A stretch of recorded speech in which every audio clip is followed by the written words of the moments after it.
नमस्कार साथियों।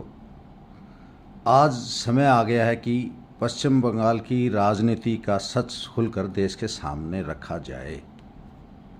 एक समय था जब ममता खुद माँ माटी मानुष की बात करती थी, लोकतंत्र की आवाज़ बताती थी किसानों को और मजदूरों को। लेकिन सत्ता में आने के बाद क्या हुआ?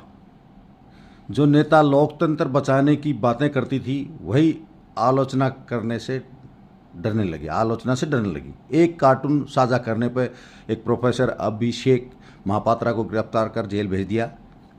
खुली सभा में सवाल पूछने से वाले किसान नेता को भी जेल भेज दिया।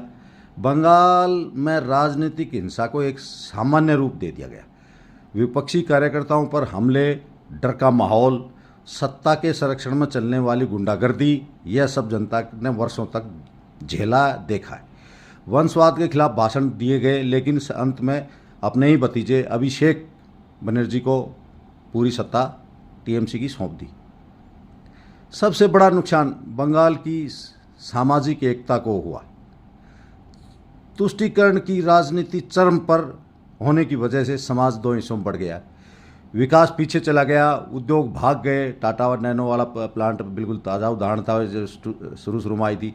आज बंगाल की जनता कह रही है कि हमें डर नहीं, विकास चाहिए, हमें हिंसा नहीं, रोजगार चाहिए, हमें परिवारवाद नहीं, लोकतंत्र चाहिए। इतिहास गवाह है, जनता देर से फैसला करती है, लेकिन जब करती है तो सत्ता के सबसे मजबूत किले को भी गिरा देती है।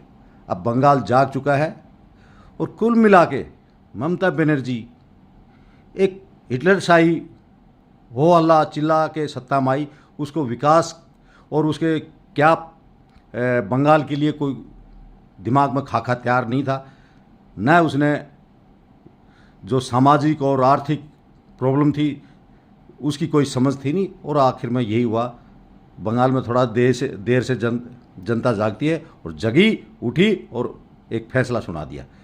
जय हिंद।